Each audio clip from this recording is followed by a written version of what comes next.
If you're a submissive or a dominant, a switch, a seeker, someone deconstructing religion and wondering how it all fits together, you're in the right place. Today we're talking about something that touches every corner of our journey: trust. I'm not speaking of trust as the world defines it. I'm talking about a deeper trust, one that starts within, one that's inseparable from your relationship to yourself. Because before you can ever trust another human being with your body, your heart, your surrender, or your authority, you have to first learn to trust your own I am. Trusting yourself isn't a luxury. It's the foundation. It's not something you get to after you read all the books, or you've had the right mentor, or found the perfect dom. It's not a step you take once your theology is sorted and your trauma's healed. Trusting yourself is the first thing, and the last thing, because you are the only one who's been with you the whole way. From the first time you felt desire and didn't understand it, to the first time you obeyed that desire and then maybe felt ashamed, through your years of questioning, doubting, hiding, healing, you've been the one constant. And I know some of you were raised to believe you couldn't be trusted. You were taught that your body was deceitful and your heart was wicked, that you were a sinner. Man, that's an old trope. You were told that your desires needed to be controlled or confessed or cleansed. I hear you. I lived through a lot of that. But that's not truth. That's programming. Trust in the Lord with all your heart and lean not on your own understanding. That's not about some external sky god. That's about you trusting the Lord within you. The I am that is your real identity. Some call it God, some call it infinite intelligence, some refer to it as the universe. When you feel something in your gut, when your body speaks through sensation, when your intuition screams yes or no, that's not deception. That's the divine. Hey guys, I've learned a lot on this journey in flesh and spirit, and I have a heart to bring that knowledge and experience to you. Sometimes in the world we live in, it can feel like you're trapped by circumstances, your own paradigms, or other people's expectations. But you aren't trapped. You're the very power that shapes your world. It's time to stop waiting for your desires to appear and start living them out right now. We can attack this in a few different ways. The first way is state-driven life transformation. This is where we identify the state of being you truly want to live in, whether it's love, financial freedom, sensual authenticity, or spiritual connection, maybe even all of the above. I'll help you discover practical ways that will help keep you living in that state until the world reflects it. If you're in or you're curious about BDSM and want to explore it as a spiritual path, there's BDSM and spiritual dynamic mentoring for dominants, submissives, couples, and anyone in between. Together we create trust-filled devotional connections that nourish the body, heart, and soul, turning your scenes and dynamics into a conscious, integrity-rooted practice.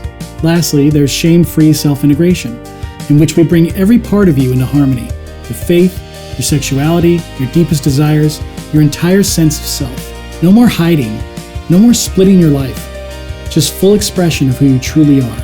All of this is not about me teaching you something new. It's about me guiding you to remember who you already are. And sometimes it's difficult to see the forest for the trees. I'm here to help you navigate that forest in a way that's non-judgmental and deeply personal. Once we get to know one another, we'll create practical as well as spiritual methods together that will help you achieve the results you desire. And if you're ready to step into full power, pleasure, and your truth, book a discovery call with me. Let's see what your reality or your dynamic could truly look like. Thanks. So let's talk about trust in BDSM.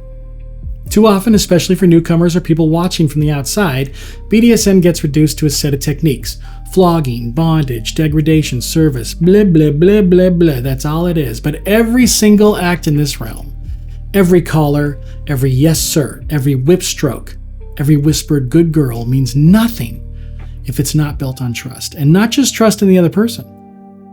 First and most importantly, trust in your ability to choose.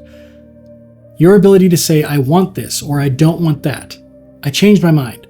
My body is mine and I choose to offer it, or not. When you trust yourself at this level, truly trust yourself, you become untouchable. Because you're no longer outsourcing your power to someone else's rules or someone else's expectations or fears. You're no longer trying to earn permission for who you are. And this applies to any roles, top or bottom. It's a choice to enter into that role. And you have to trust yourself enough before you trust anyone else to be over or under you. If you're someone coming from religion, this part might challenge you a bit. You were told to trust God, right? But then you were also told that your body, your identity, your sexuality, your desires, pretty much all of you, was suspect at best, sinful at worst.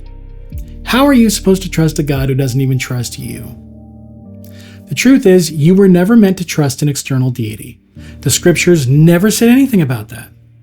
The kingdom of God is within you. I and my Father are one. Do you not know that Jesus Christ is in you? All of these verses point to the same thing. The divine is inside you.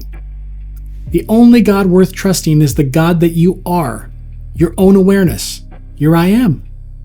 That quiet inner place that knows what's right for you, even if everyone else thinks it's wrong. To trust God is to trust yourself, to trust the I am that speaks in stillness and sensation and longing with your body. That whisper you feel when you're kneeling in front of somebody you trust or offering the gift of your submission, guess what? That's the divine. The power you hold when you're the one standing over someone, that's sacred. The subtle irony of BDSM is that it's not really very much about control. Much more so, it's about trust. It's about saying, I trust you with this part of me. I trust you to see me. I trust you to hurt me and hold me. I trust you to dominate me or submit to me or switch with me, not because I'm less or more than you, but because I trust the space we've created. Every single time you show up with your full yes or your full no, you are honoring the God within you. It's reclamation. And when you reclaim trust, you reclaim yourself. You no longer need a book or a leader to tell you who you are. You know who you are. You're someone who hears the voice within you. Someone who says yes when you mean yes, and no when you mean no. Someone who might kneel at a partner's feet on a Friday night and then preach freedom on a Sunday morning. Someone who might cry under a whip and then rise stronger from the release. You are someone worthy of trust, starting with your own. Trust in yourself. If any part of you feels seen in this, if you're walking this strange and beautiful path of power exchange and spirituality, I invite you to keep going in spirit and truth. And any of you who already feel connected to spirit but think God can't hold all of you and your sadistic or kinky tendencies, you are not broken. You're not wrong. You're not confused. And as you learn to trust your desires, your limits, your knowing, you'll find others who can be trusted too. People who won't use your power against you, but will receive it with reverence. People who see your submission not as a weakness, but as a sacred gift. People who dominate not to conquer you, but to expand each other. This is what Flesh and Spirit is about.